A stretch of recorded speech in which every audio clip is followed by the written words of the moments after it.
devastating update with Liam Payne's girlfriend. We got to talk about this and more, but before we get into it, hello best friend, and welcome back to my channel. If you guys are brand new, the whole vibe here is like we're on a FaceTime call, and it's honestly giving very much slumber party vibes. I am so grateful and thankful to be here with you all and spilling all the tea. I just took a shower, best friend, and let me tell you something. I was in that shower and I was performing live like I was in Madison Square Garden, girl. Look, my glasses are still fogged up, honey, and this is breaking now. So I was like, I need to go run and tell my messy bestie. So I don't know how I look. I look a little crazy, bitch. But don't pay attention to me. I was living my best life. In fact, girl, hang on. You know what, bitch? I need to tell you guys, okay? I am still really wet, bitch, okay? I'm still really wet, so we're gonna have to do my video like this. You guys know that on my channel is very conversational and very just like, you know, we're just together. So anyways, best friend, if this is the type of content you're looking for where we spill tea in a very real best friend vibe, subscribe. All right, best friend. So Kate Cassidy, Liam Payne's girlfriend, she's posted a lot of TikToks lately and they're really, really devastating and really sad. She went back to London for the first time since Liam Payne's funeral, and she's had a lot to say about this, and also a lot of controversy about her flying economy and how she couldn't even afford to go to Liam Payne's funeral. Check this out. Travel with me to London. First, I had a great start of spilling green juice all over my pants 20 minutes before we had to leave for the airport. It's just me and Kate this time around, and we packed so much, of course. Who's surprised? We're going straight to Finland after London, and I will say puffer jackets take up a lot of room. We looked a little ridiculous pulling up to the airport in these huge coats, but there was no way these were fitting in the suitcase. We were so excited to sit in the lounge, but of course our terminal didn't have an Amex lounge, and we ended up spending like $200 on food that we didn't even want. I don't know why airport food is so overpriced always. We obviously lost track of time and we were running super late to the boarding, but we were group 8, so we were like, whatever, let's just take our time. I think we were definitely the last ones to board, but that's okay, we're fine. And here's me fake sleeping for my vlog. I took some melatonin and I was just ready to knock out on the flight, which was a success. Whenever I wake up on flights, I feel so ugly and puffy, so I tried to fix that a little. I bought one of those contour face brushes from TikTok shop. I was convinced, but I really don't think it works. Obviously, when we landed in London, it was raining. Fun fact, I actually have dual citizenship here. I think this is the most humbling part of an airport experience, is grabbing your bag off the conveyor belt. And then we were off to the countryside of London. I'm happy to be here. Yesterday, I had to fly economy, and it was probably the most embarrassing thing I've ever done in my life. I think that if you can't afford first class, it's just so embarrassing. And it was really hard for me to walk past all of the guys. I can't even believe some of the comments on my last video. Why is flying economy so embarrassing? I don't understand. I think it's such a privilege to be able to get on a plane and to be able to choose a destination anywhere in the world that you want to go to. There's people out here judging me and making fun of me for flying economy. I understand that a couple years ago, I was in a very different position in my life. I think that if you can afford to fly business or first class, like, good for you. Like, I hope that in the future, maybe I can be able to fly first class again. Like, that would be great. At the end of the day, we're all on the same plane going to the same destination.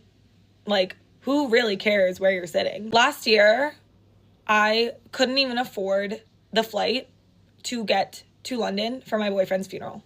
I couldn't even afford an economy flight. I had to have a friend book it for me. A year later, I'm able to even just book a flight and be able to travel and go to Europe and go to Finland and do all these things and book these hotels. And I'm just so grateful. I just don't think that people should judge for wherever you're sitting on a plane.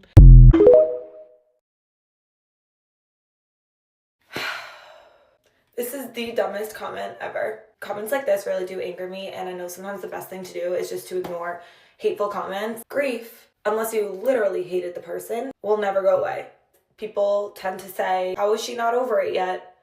We didn't break up. I'm not going through a breakup. I see comments that are like, it's been over a year, like, move on. I am moving on. I have made a life for myself. I am trying to figure out, like, when is the right time for me to start dating. Like, I'm really trying to move on, but I'm still grieving. Grief follows you everywhere. In a way, it can be a beautiful thing, because as hard as it is, you just have to look at the positive. It hurts so much because of how much you love them. And did you notice that I didn't say loved, I said love, because you will also continue to love this person forever.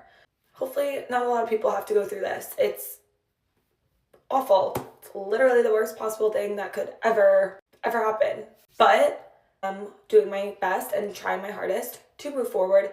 But I'll always hold so many pieces of the past with me and close to me because it's my story. So yeah, whoever you are, know me. No name, know me. I am still grieving. I've been sitting outside of the house that I used to live in with Liam for the past 45 minutes, just in my car. And it's just really hard to like wrap my head around the fact that like I'm not pulling in the driveway and like going home to him being there. You really just never know what life is gonna bring. Life can bring you plenty of happiness and plenty of joy. Like, I've experienced it all, but I've never felt like this much pain. I came back to the town that me and Liam had a life in and where we were happy.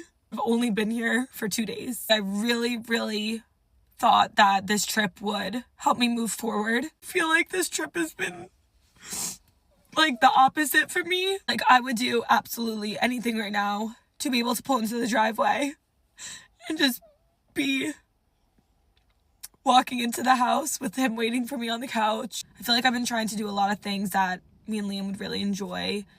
And instead of it bringing me comfort, it's really just brought me nothing but like sadness.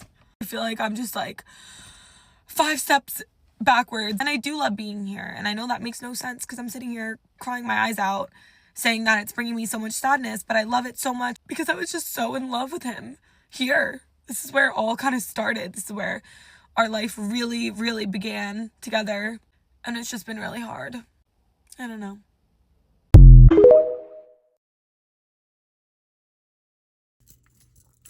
Okay, I first of all feel so stupid talking about this with this on, but you guys know me.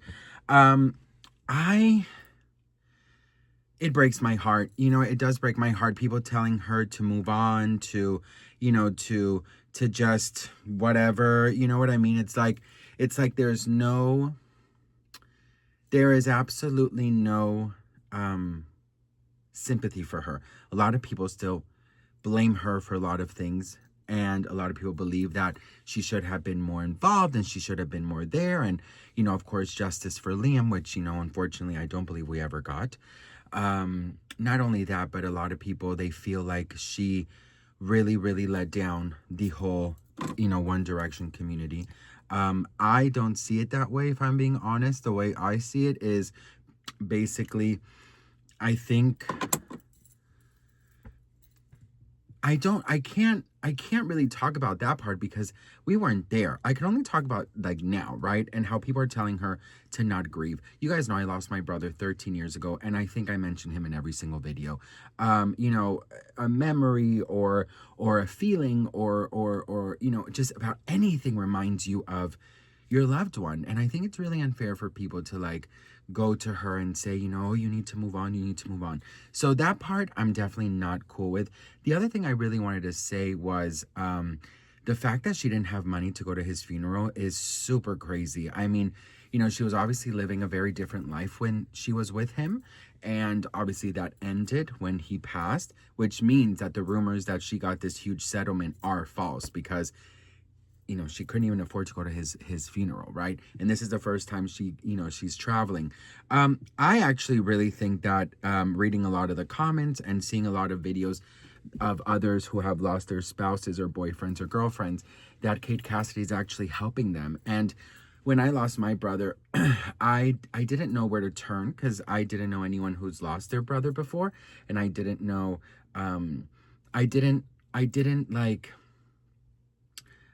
have like an outlet because I wasn't in therapy back then, and immediately I had to take care of my grandmother. So she had Alzheimer's, so I was alone with my grandmother and Alzheimer's, going through grief, but not really having time to grieve. So, you know, it would have been really cool to see someone who has gone through what I've gone through and kind of, you know, have that connection there. So I definitely feel like Kate Cassidy is so strong, and she's honestly, I think, such an inspiration to a lot of people. So, you know, whether you like her or not, she's just trying to move on with her life. And can you imagine just going to the house that you shared with your boyfriend and not being able to run inside and see him? Like, must be crazy. It must be absolutely crazy. And you know, she's very strong to share all this shit on the internet. So what do you guys think about this? Let me know in the comments. I'd love to hear from you guys.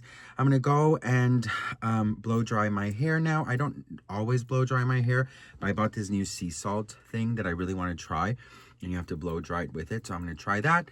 And then I'm just gonna make some soup because I feel like having soup. So I love you all. Thank you for watching. And let me know what you guys think in the comments. Mwah. Bye.